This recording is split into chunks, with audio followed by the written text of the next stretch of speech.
Is it still worth it to become a psychiatric nurse practitioner? If you're applying to a program, potentially starting next year, and graduating in about 2 to 3 years, is it still going to be worth it to become a psychiatric nurse practitioner? And I'm going to give you my reasons why it may not or it may be worth it. So stay tuned. Welcome back to the channel. I'm Darty. I'm a board certified psychiatric nurse practitioner, and in this channel I go over several different topics related to nurse practitioners, nursing, and starting your own private practice. If you are interested in any of these topics, please feel free to subscribe. Make sure you like this video and follow me on Instagram at LifeofaPsychNP. So, you probably clicked this video because you're interested in becoming a psychiatric nurse practitioner. Whether you're already in the program, or you're thinking about switching careers, or you're potentially applying to psychiatric nurse practitioner school, this video is right for you because I'm going to be going over why I think it's still worth it in 2025 to still become a psychiatric nurse practitioner. Yes, I know we're early on into 2024, but if you think about it, for the people that are applying, more than likely they're not going to start their program until either the end of this year or the beginning of next year.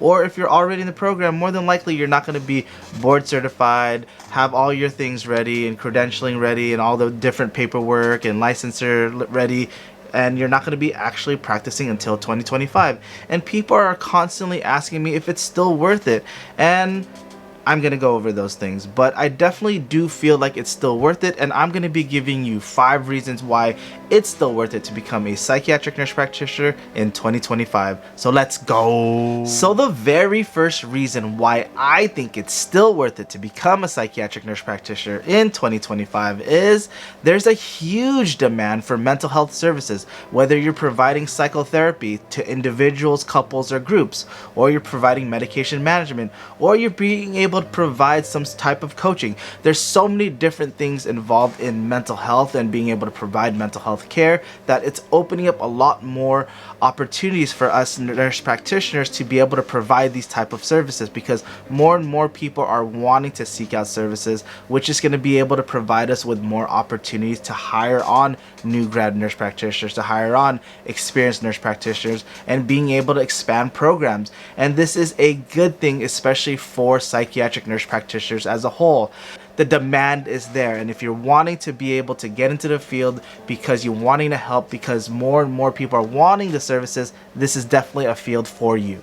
So the second reason why I think it's still worth it to become a psychiatric nurse practitioner in 2025 is your autonomy. Autonomy is a huge thing, especially in the world of psychiatry and mental health. And as a psychiatric nurse practitioner practicing for almost 7 years now, I definitely had my fair share of moments where I had so much autonomy to be able to provide my type of care, to be able to provide just services that I want to be able to provide. And there's not that many specialties out there that you're able to do so. Yes, I still had a lot of guidance. Yes, I still had a lot of things that I had to abide by and rules that I had to kind of play within. But for the most part, when deciding the treatment plan, when deciding the medications, when deciding what type of modality of treatment I want to be able to provide, I was able to do so.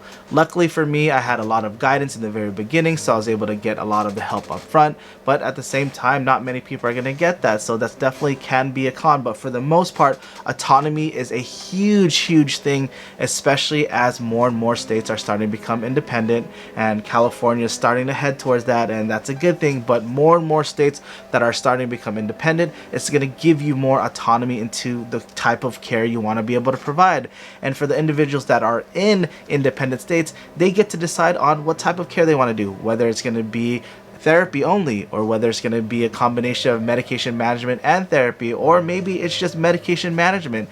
You have so much flexibility within this role that it's amazing things, and this is a great opportunity for you. So the third reason why I think it's still worth it to become a psychiatric nurse practitioner in 2025 is you have so many different diverse opportunities. I may have alluded to it in the very first reason, but within this field, you have so many different opportunities that you want to be able to work in, and so many different opportunities of what type of care you want to be able to provide. Like I said, there's therapy, medication management, a mixture of both medication management and then therapy, and you get to work in inpatient setting, you get to work in outpatient setting, get to work in an urgent care setting, and maybe even get to work telehealth and be able to provide types of services for ERs, clinics, or just areas that might not necessarily have as much opportunity to be able to get mental health care. And this is a good thing for us psychiatric nurse practitioners, because with how the pandemic was able to impact us, but it actually helped out the mental health field because it provided more accessibility to care, and this opened up way more opportunities for us as psychiatric nurse practitioners. And I think with the field expanding even more and more into that telehealth and that virtual space, there's more and more opportunities for us, especially for the people that just want to be able to work from home or be able to provide some guidance from home or whatever the case is. But this is a great opportunity for all of us, especially as a psychiatric nurse practitioner, making it widely worth it. So the fourth reason why I think it's still worth it to become a psychiatric nurse practitioner in 2024 is the salary and the benefits. Yes, it's not all about money, but let's face it, we need to be able to survive with all the different types of costs rising, especially in California with healthcare workers, the minimum wage, even for a front office staff, which they do a wonderful job and they do so much, it's increasing to $21 or even $23 depending on the type of area you're working in. And it's just insane, because you're going from minimum wage, which is your normal, let's just say for example California, Southern California, it's $16.50, but now increasing to $21 or even $23 depending on how big your organization is.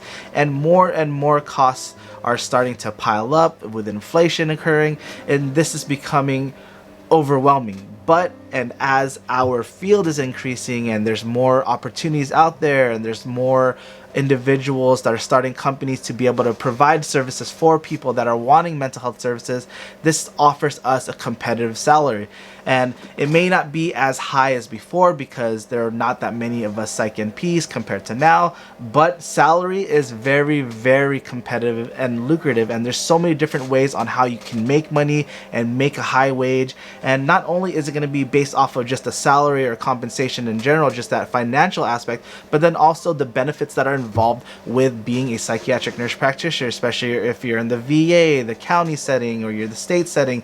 There's so many more competitive aspects of being a psychiatric nurse practitioner compared to being a bedside nurse that will open up so many different opportunities. And just jumping from an RN to NP, my salary almost doubled. So that's something you also have to think about, especially as you're starting to get more experience and you're starting to get into the field, and just people wanting to know what they're worth. And this is a great opportunity, especially as more and more individuals are starting to become Psych NPs. This is going to be good, and more people are wanting to get mental health services. It's going to start to be good because they're going to need our services a whole lot. So definitely think about that, especially if you're thinking about becoming a psychiatric nurse practitioner. So the fifth and final reason why I think it's still worth it to become a psychiatric nurse practitioner in 2025 is your personal fulfillment. And this is a great opportunity to be able to either give back or to be able to provide a service that most people may not even have considered in their lifetime ever receiving.